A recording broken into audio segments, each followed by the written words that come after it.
now, the message from the United States government. The following message is transmitted at the request of the United States government. This is not a test. I repeat, this is not a test. Our world is coming to an end, as it appears. A blood moon has currently formed tonight. It appears that today Halloween will be canceled due to the end of the world.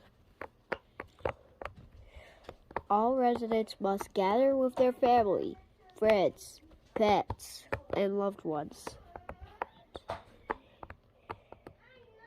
And I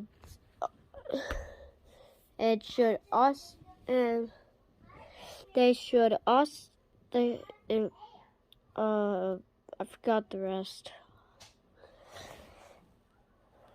Do not tell your kids this.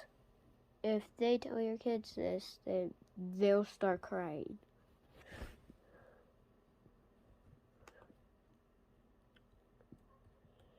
If you're possible, seek an underground shelter.